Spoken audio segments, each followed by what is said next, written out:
Akkam jirtu kabajamuuf jaalatamtoota General Education. Kun miidiyaa keenya miidiyaa General Education irraati koorsii Freshman Anthropology jedhu kan chapter 5 paartii 1 yookaan paartii lamatti qoonneedha kan nuti ilaallu. Kanaaf paartii jalqabaa isaa kan inter-ethnic relation identity fi multiculturalism kan jedhamu kan paartiitti qoonneedha kan nuti ilaallu. Kanaaf akkuma kan dura ilaalaa turre tokko unity jalqabaadha kaachisne aga unit 4tti kan waliin ilaalaa turre guyyaa irraa immoo chapter 5 isa kana waliin jalqabna. Kanaaf inter ethnic relations maal akka ta'e identitiin yookaan eenyummaan jedhamu multiculturalism yookaan immoo aadaan baay'ee kuni maal akka ta'e kan waliin ilaallu ta'a jechaadha.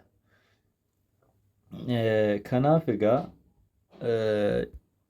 inter-ethnic relations identity and multiculturalism gaafa jennu maadhanni gaafa jennu jalqaba irratti inter-ethnic groups and ethnic identity kana waliin ilaalu. Ethnic group jechuun egaa different definition kan kennamu yookaan immoo namoonni yookaan immoo anthropologistoonni qo'attoonni garaagaraa yaada garaagaraa yookaan definition garaagaraa kan isaan kennan. Max Weber namni jedhamu kun kan nama beekamaadha. Bara 1978tti maal jedhee ethnic groups jechuun is based on the belief in common descent shared by its members extending beyond kinship political solidarity with other groups and common customs language religions values morality and equity yookaan equity isa jedhamudha. Egaa akka namni kun jedhutti ethnic group yookaan garee yookaan sanyii tokko kan jedhamu yookaan immoo garee amma fakkeenyaaf ethnic groupiin Oromoon ethnic groupii mataa isaa qaba. Tigireen yookaan sabni Tigraay mataa isaanii qabu. Walaayittaan akkasidha. Sabi Amaaraa akkasidha. Sabi Guraagee akkasidha. Ethnic groupii jedhamu. Ethnic group jechuun hiikti yookaan definition akka waliigalaatti isaa kenname waan hin jirreefi maaknee hiikuu dandeenya yookaan akka namni kun jedhutti ethnic groupii jechuun common descentidha. Kan yookaan immoo hidda dhaloota tokkoon gara dhalootatti kan daddarbu. Dhalootatti kan daddarbu. Kinship yookaan immoo sanyii sanatu jennu fira haadha abbaa seenurra bira darbeeyyuu descent yaa fakkeenyaaf Oromoon eessaa dhufe jennaa Booranaa Baarentuutu akka nama bal'atee jedhama. Kanaaf hiddi dhaloota Oromoo kuni dhufee aga dhufee amma naannoo godinatti qoodamee walakkaan Shawaa walakkaan Wallagga walakkaan Arsii walakkaan Baalee jedhama. Kanaaf hiddi kun hundi isaanii wal qabatee waan dhufeefi yookaan shared waan ta'eefi maal jedhamee waamamuu danda'a ethnic groups jedhamuu danda'a. Kun maalidha?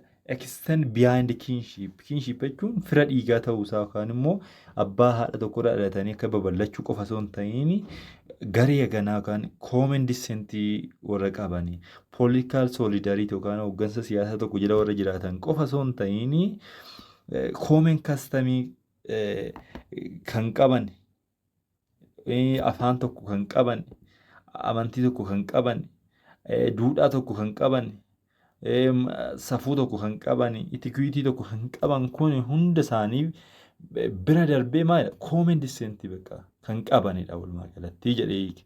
Kanaaf ethnic groupiin kun bifa kanaanidha kan inni qoodamu kan inni ilaalamu kan Max Weber jedhu kanatti jechaadha. Namni biraa Andersen namni jedhamus 1983tti gaafa ethnic groups hiiku it is an imagined community that possesses a character and a quality. Imagined community jechuun xiinsammuu namaa keessa yaada namaa keessa kan jiru yookaan immoo kan namni imagine godhu kan namni yaadu kunis kan maal mul'isu kaaraktera yookaan immoo amala namootaa quality garaagaraa kan yookaan quality namootaa kan mul'isudha. Ethnic groupiin jedhee kennu. Kanaaf is an imagined community that possesses a character or a future and quality kan jedhee Andersen nama jedhamu kanadha jechuudha. Inni biraa namni beekaa Schermerhorn jedhamu immoo gaafa 1996tti inni immoo recently gaafa hiiku ethnic groups is as a unit of population having unique characteristic in relation with others binding with common language mighty of origin and the history of ethnic allegiance. Inni kun immoo faallaa Max Weberii duukaa dhufe. Inni sun maal jedheera? Afaan tokko qabaachuu, aadaa tokko qabaachuu, safuu tokko qabaachuu, amantaa tokko qabaachuu bira darbee shared descent kan qaban. Fakkeenya Itoophiyaan guutummaan isaanii walitti ethnic groupidha jechuu dandeenya akka Max Weberitti. Scaarmerhorn kun immoo maal jedhee? Unit of population having unique characteristic. Wanta tokko isaan godhu, wanta tokko isaan fakkeessu saba qaban yookaan population qabanidha. Kana jechuun afaan yookaan waan ittiin dubbatan koomini kan ta'e, oriijiniin isaanii yookaan hiddi dhaloota isaanii jalqabarraa kaasee tokko kan ta'e, history of ethnic allegiance isaanii yookaan immoo aadaa wanta darbee kana yookaan immoo waan yaadannoo yeroo darbee kana kan waliin qaban yookaan sabummaa waliin kan qabani bakka oriijiniin isaanii tokko kan ta'edha jedhee jechaadha Scaarmerhorn kun immoo. Kanaaf walumaa galatti iskoolaaronni garaagaraa yaada garaagaraa kan isaan kennanii. Kanaan alatti illee iskoolaariif mainly use it to explain contact and the interrelation between groups. Iskoolaaronni jechuun namoota qorattoota bakkeewwan garaagaraa kan biyyoota garaagaraa jiran jechaadha iskoolaara yeroo jedhamu. Kana malee isaanii yaada garaagaraadha kan isaan ibsanii. Maaliif gara interrelationship yookaan hariiroo namoota gidduu yookaan garee namootaa gidduu jirudha kan jedhanii ibsan jiru.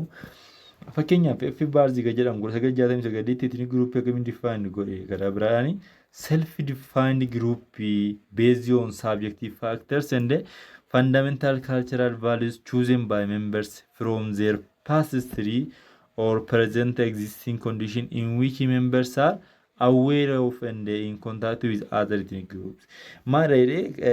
Ethnic groups kun self defined group dha kan namoonni ittiin maalummaa fi isaanii eenyummaa fi isaanii ittiin hubatanidha.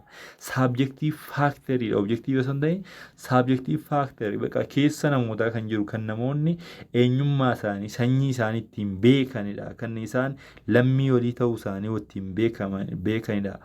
Or fundamental cultural values chosen by members from their past history. Aadaa isaanii waan abboonni isaanii dur dabarsanii irratti hundaa'anii kan namoonni maal godhan waa'ee eenyummaa isaanii kan isaan ittiin hubatan kan isaan awweer ittiin godhanidha jedhee ibsechaadha F Baarzi kun ethnic groups. Kanaaf definitionii garaagaraa kan isaan kennanii iskoolaaronni kun in a context of inter-ethnic interaction group distinctives strongly depends on identification of self and ascription by others.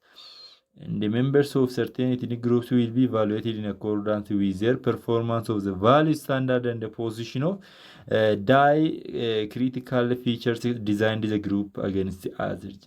Context inter-ethnic interaction walitti dhufeenya saboota gidduu jiru kan irratti hundoone yookaan immoo distinctive yookaan garaagarummaa isaan gidduu jiru kun maalirraa kan maddeedha jedha identification of self and ascription by others.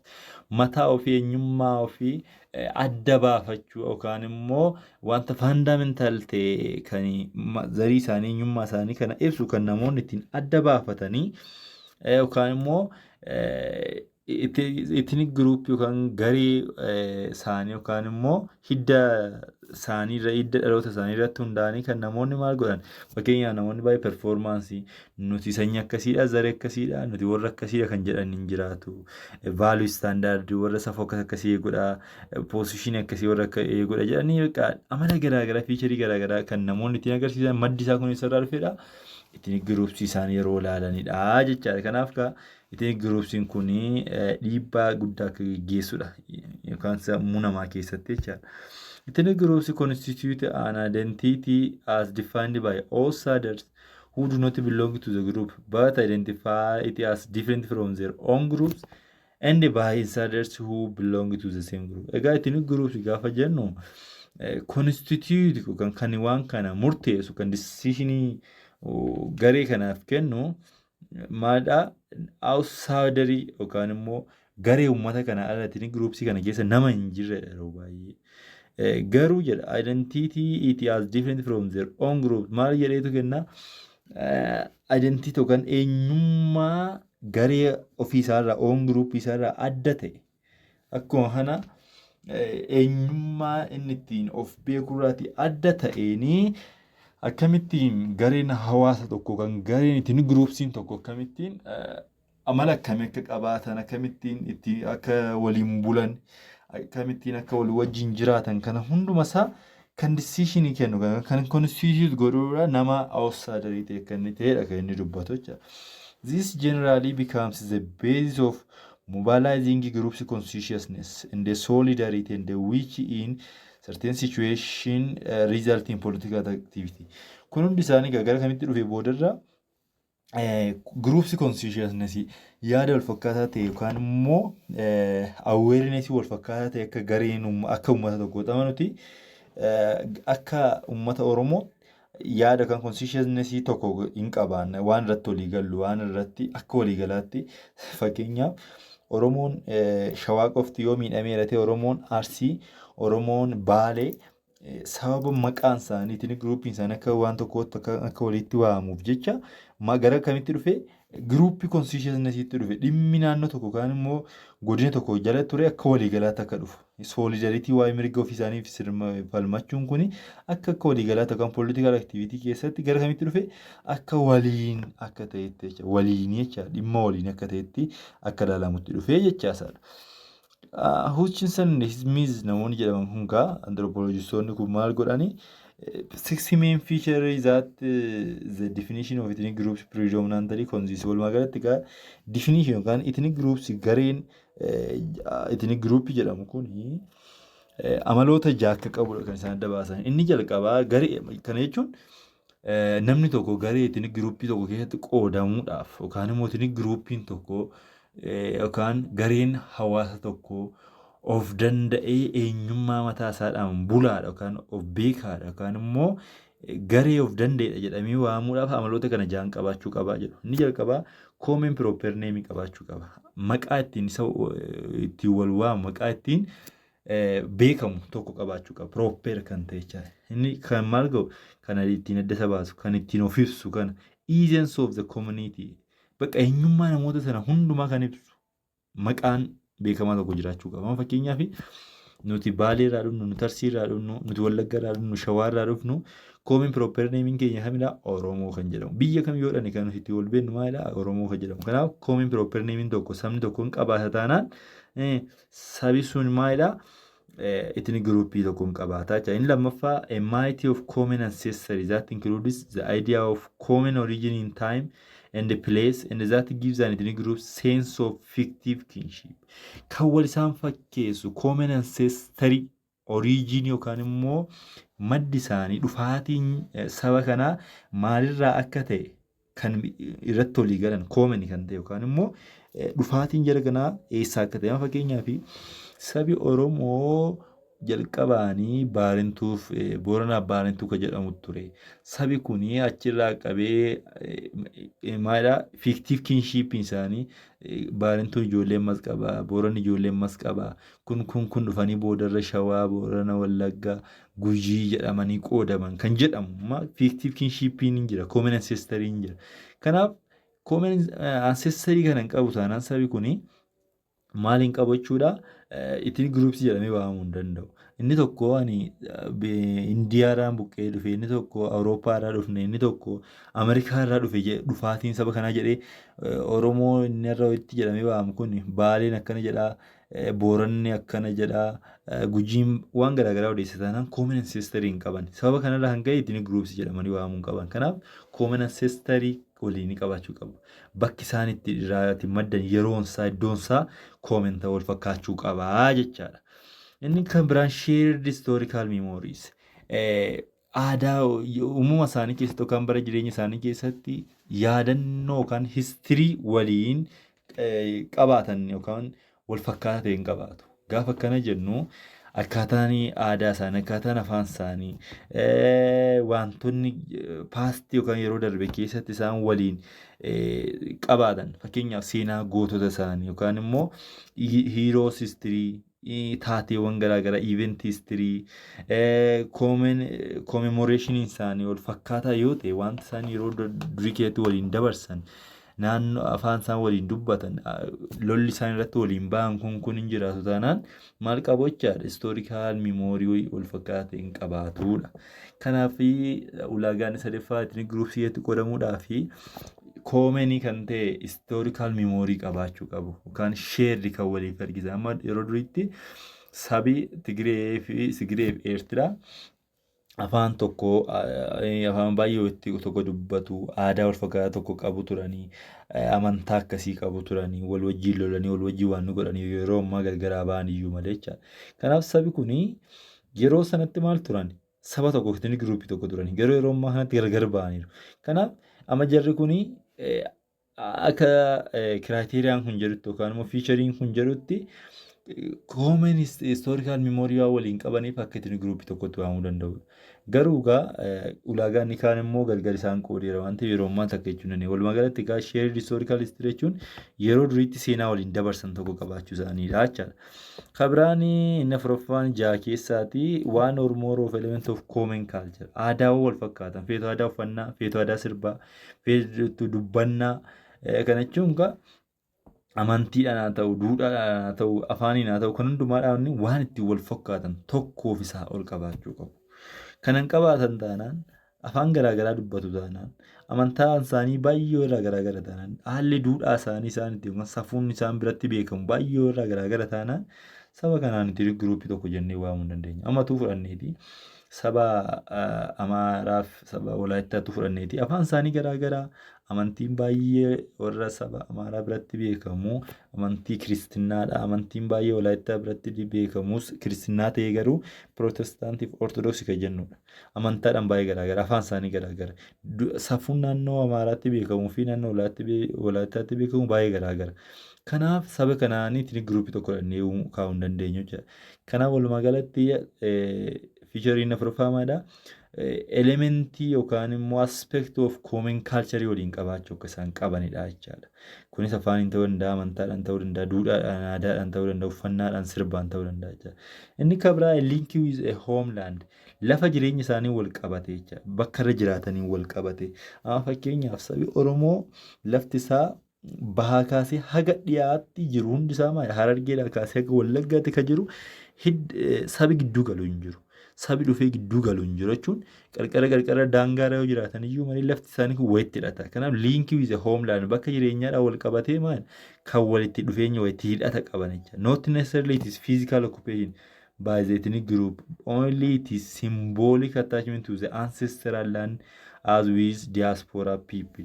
Gaafa akkana jedhu physical occupation by the ethnic group yookaan saba achirra jiraatu kan yookaan amma fakkeenyaaf sabni Oromoo keessa jiraatu saba baay'ee jira. Ethnic groupii garaagaraa jiraata.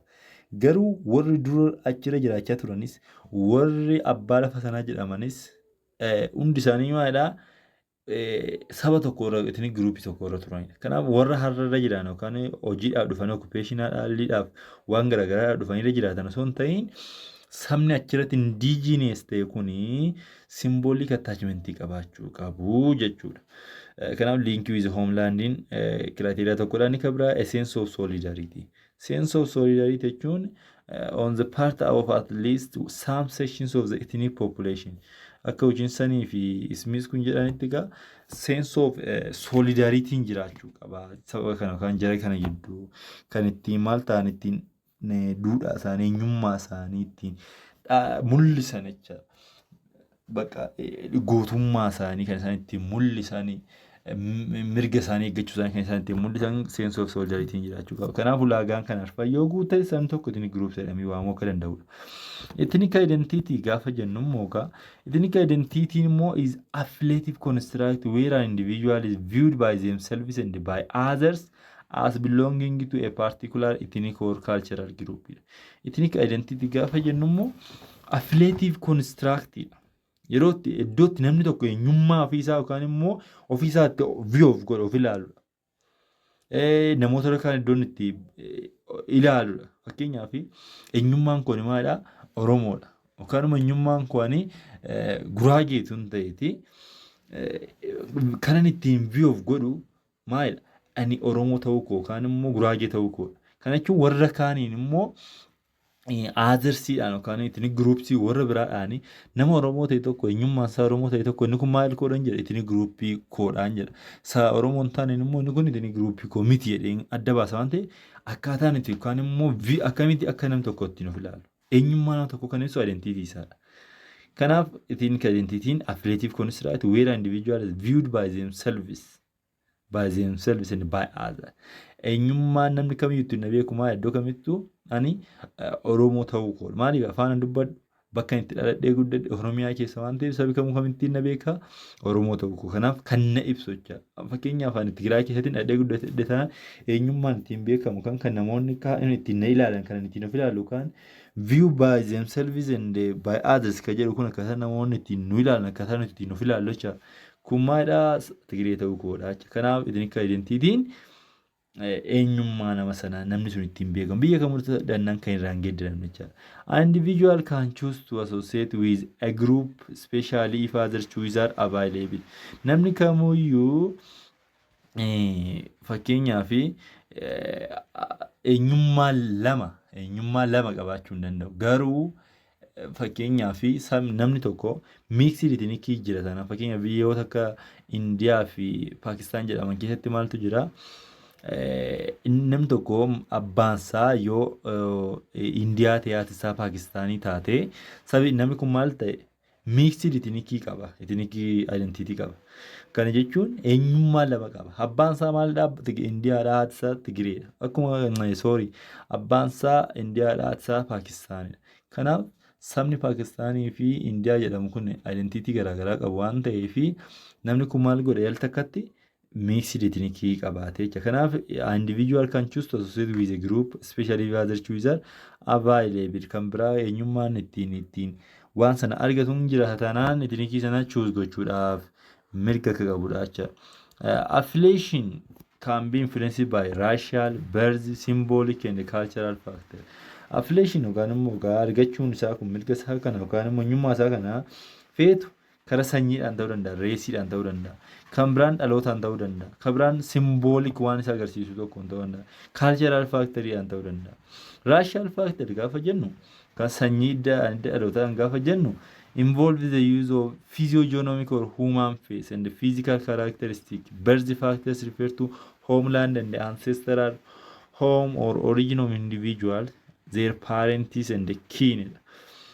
Raashaal faakteriin kan dhaloota namni tokko nama fakkeenyaaf nama fakkaatu tokkoon kun sanyii akkasii keessa dhalate zariin isaa akkasidha jennee kanaaf sanuun as yoo akkana ta'e inni lammaffaa inni itti aanu immoo symbolic factory. Symbolic factory yeroo jennutti immoo maal faafitti qabatan immoo factors that typify or exemplify an ethnic group. Saba tokko kan ethnic group tokko wantoota adda godhan faakteroota typify godhan yookaan immoo bakka addatti kan specific godhanii mul'isan yookaan kan ibsan fakkeenya ethnic group tokko ta'an kan fakkeenyaaf guyyaa kabaja ayyaanaaf amma fakkeenyaaf saba Oromootu fudhannee Irreecha kan jedhamu qaba.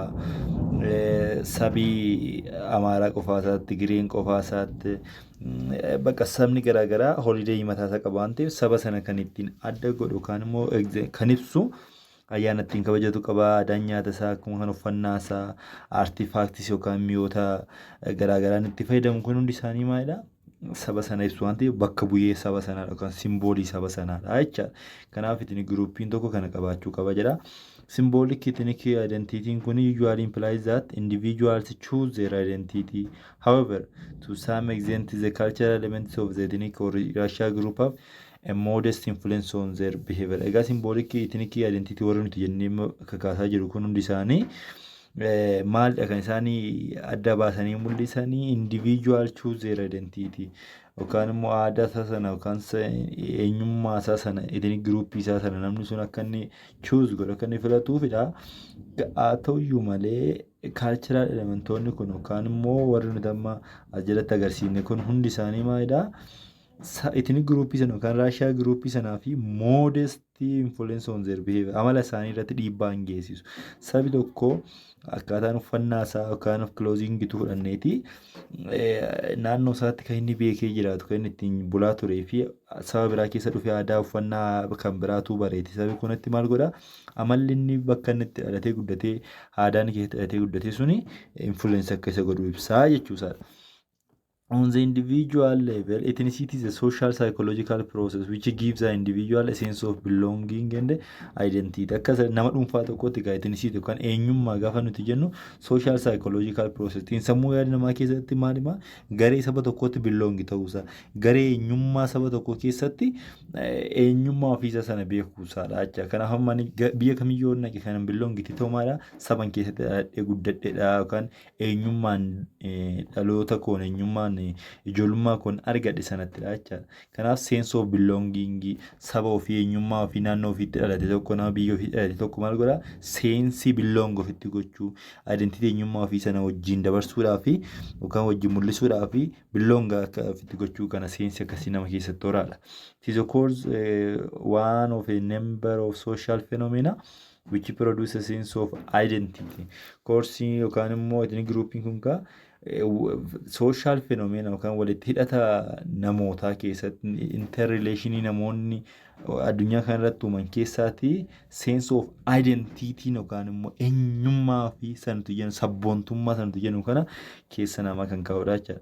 Ethnic identity can be defined as a manner in which persons on account of their ethnic origin locate themselves psychologically in relation to one or more social systems and in which they perceive others as locating them in relation to those systems jedha.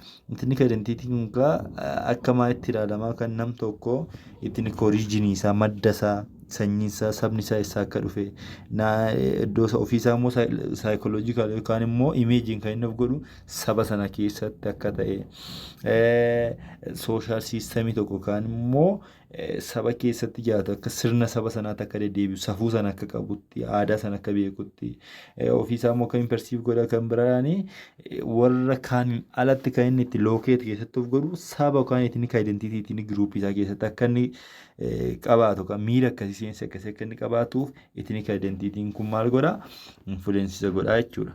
By ethnic origin it is meant either that a person has been socialized in an ethnic group or that his or her ancestor real or symbolic have been members of the group. Ethnic origin kan keessatti yookaan dhaloonni yookaan maddi saba kanaa ethnic group kanaa maal jechuusaadha. A person has been socialized in an ethnic group or that his or her ancestor sanyiin isaa hiddisaa dhufaatiin saba sanaa real or symbolic bakka bu'een wanta saba sana yookaan exemplify godhan kun hundi isaanii membersii gruuppii sanaa ta'uusaadha nama kana kan inni mul'isu jechuudha. Kana jechuun namni kun iddoo kan biyya kamiyyoo dhaqee hiddi dhaloota isaatii ancestariin isaa wanti isarraatii mul'atu exemplify wanta godhu ayyaanni inni kabaju uffanni inni uffatu sirbanni sirbundi isaa kuni ethnic groupii sana keessatti qoodamuu isaa ethnic originiin isaa saba sana keessa ta'uu isaa kan isaaf mul'isudha jechuudha. The social system may be one ethnic community or society at large or other ethnic communities and other